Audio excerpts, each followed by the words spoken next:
भारत माता की वंदे वंदे भारत माता की।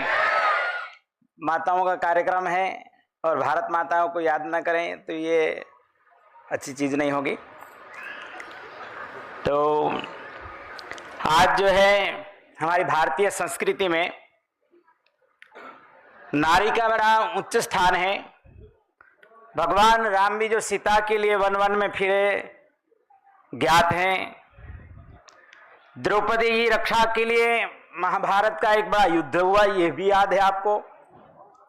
भगवान महावीर स्वामी जिन्होंने अपने जीवन काल में उस समय में उस टाइम के अंदर परिस्थितियां जब बहुत ऐसी बाजार पशु तुल्य बाजार बिकानी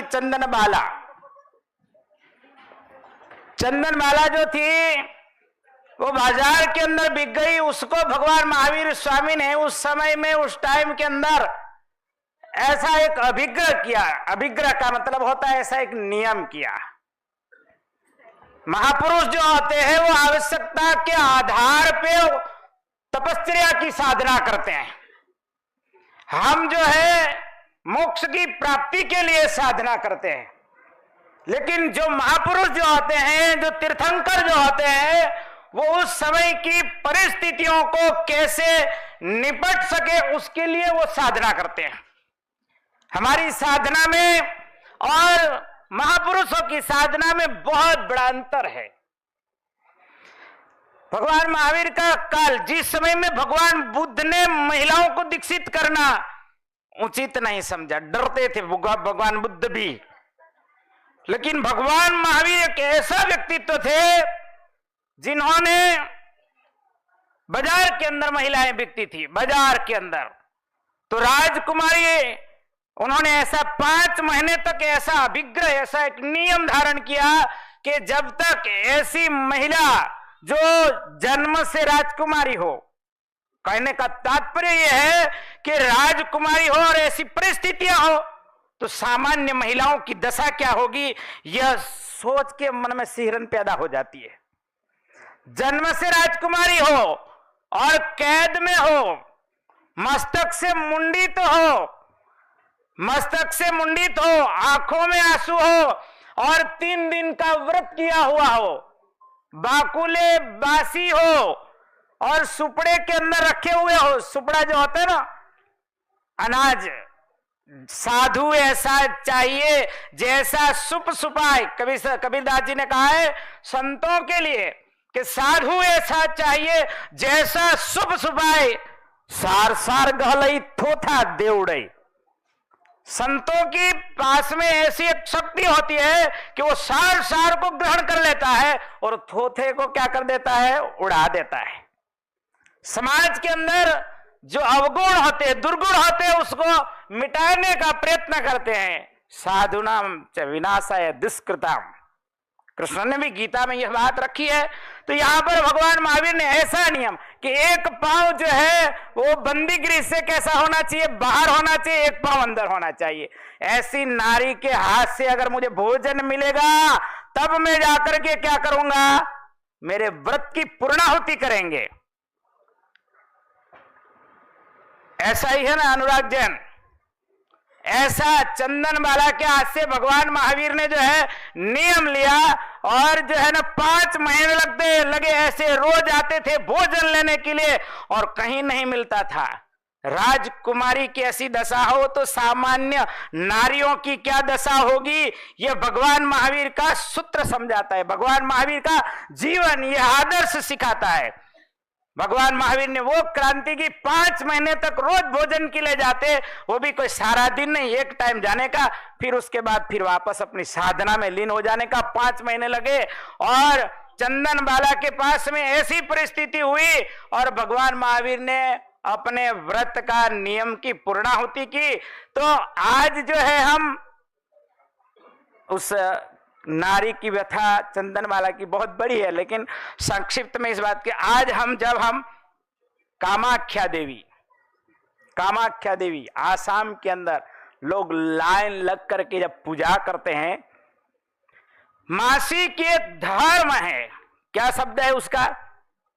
मासिक एक धर्म है। हर कोई व्यक्ति इसको छिछरापना सा, ऐसी सोच के साथ में जो व्यक्ति कहने से भी शर्मिंदा होते हैं, और उस अवस्था की जहां पर पूजा होती है, उस अवस्था की वहां पर, कहां पर? कामाख्या में पूजा होती है। उसका वस्त्र लेने के लिए, उसका जल लेने के लिए लोग तड़पते हैं, उसके दर्शन करने के लिए तड़पते हैं। ऐसी सिद्ध अवस्था मां की है। तो ऐसी सिद्ध अवस्थाओं में जब भारत के अंदर जहां जहां पर हम ऐसे साधु रहे कि गांव गांव के अंदर, शहर शहर के, गली गली के अंदर और एक एक कस्बे कस्बे के अंदर मेरा घूमने का रहता है, तो मैं जब देखता हूं नारियों की अभिदशा, अभी हमारी बहन जी शुक्ला जी ने ये कहा कि यत्र नार्यास्तु पूज्य रमन्ते तत्र देवता, जहां नारियों की जहां पूजा होती है वहां पर देवताओं का रमन होता है। लेकिन आज परिस्थितियां जो है, अपने आधुनिक युग में जब विकास की बात आती, महिलाओं के समकक्षता की जब बातें आती है, तो यह चीज जब हम देखते हैं तो बहुत बुरी हालत के साथ में। मैंने सर हमारे भरतलाल जी, भैया भरतलाल जी यहाँ मानव अधिकार के जनरल सेक्रेटरी साहब बैठे हुए हैं, तो उस समय में कल परसों जब मिलना हुआ उनके साथ में, और वो हमारे रतनमाल के आदिवासी इलाका में जहां हमारी जन्मभूमि है, वहां पर आप गांव गांव के अंदर, जंगल जंगल के अंदर साहब घूमे, जंगल जंगल के अंदर साहब घूमे, और कहते सर बता रहे थे कि हम आदिवासियों के घरों में रहते थे और रीछ का पीछा करते थे। फॉरेस्ट में से साहब जो है आज तक इतनी बड़ी उच्च पोस्ट के अंदर आए। तो ऐसे भरतलाल जब बैठे तब बहुत सारी ऐसी चर्चाएं हैं जो कभी हम इनके साथ में चर्चाएं करेंगे, ये विषय बड़ा लंबा है। लेकिन आज इस बात की खुशी है कि इस चीज को जो है हम खाली कवाट तक नहीं सीमित रखेंगे। नीलेश भाई, कवाट तक हम सीमित नहीं रखेंगे, कवाट से लेकर कन्याकुमारी से लेकर के कश्मीर तक हम जाएंगे, और इस स्थिति को हम आगे बढ़ाएंगे। इन परिस्थितियों से हम झूमेंगे और कैसा आगे इस व्यवस्थाओं को हम आगे बढ़ाएंगे। इन्हीं आप सभी यहाँ पर इस विषय को लेकर के सब यहाँ पर इकट्ठे हुए हैं। गुजरात से, छत्तीसगढ़ से हमारे महाराज साहब, और महंत हमारे जो है रणप्रीत सिंह महंत, और हमारे जो आसाम से महाराज जी आए, आसाम से, कन्याकुमारी से महाराज जी महंत जी भी आए, कन्याकुमारी का आसाम कामाख्या से महाराज जी आए हुए हैं, महंत अमनदीप जी है, सोमनाथ जी महाराज जी है। तो इस तरह से संतों का भी जब यहाँ पर आसे, मैं बहुत बार कहता हूं, ऋषि ऋषि कृषि, ऋषि कृषि और ये दीदियों वाली कुर्सी, ये तीन अगर इकट्ठी हो जाए तो भारत का प्रयागराज हो जाएगा। ऋषि कृषि और ये कुर्सी आपकी वाली क्या, नेताओं की कुर्सी, इसको प्राप्त करने के लिए बड़ी साधना करनी पड़ती है। तो ऋषि कृषि और कुर्सी, ये तीन लाइन के अंदर हम ऋषियों के भी बच्चे हैं, हमारे यहाँ किसान भी आए हुए हैं। तो ऋषि कृषि और कुर्सी तीनों हो गया तो प्रयागराज हो गया। ये संगम, वो संगम तो होता रहेगा, लेकिन ऐसा संगम आपको देखने को मिलेगा नहीं। तो ऐसा संगम के ऊपर हम जब ज्ञानमज्जन कर रहे हैं तो इस परिस्थितियों को हम आगे बढ़ाएंगे। इन्हीं शुभ मंगल कामनाओं के साथ में सबने अपने अपने सबके कार्य व्यस्त है। हमारी दीदी है सावित्री देवी ठाकुर, मेरी पड़ोसी है बहन, और मैं जैसा कहूंगा वैसे करती है। ये हमारी भारत माता है, क्या भारत माता है, नाम ही सावित्री देवी है। सावित्री व्रत करते ना, वट सावित्री, तो ये व्रत करने वाली देवी है। तो इनका जो है ना, इनके साथ मेरा बड़ा प्यार है, और जैसे ही मंत्री बने तो सीधे मेरे पास पहले आशीर्वाद लेने के लिए आए, और संतों के प्रति जो है बड़ा अद्भुत, और खुद भी क्या है, आदिवासी है, जनजाति समाज से है। तो उस दर्द को अच्छी तरह से समझते हैं। तो दीदी कह रही थी अभी जाना, मैंने कहा रुक जाओ, अभी कहीं नहीं जाना, बैठे रहना, आपके लिए तो हम कार्यक्रम कर रहे हैं और आप जाने की बात कर रहे थे।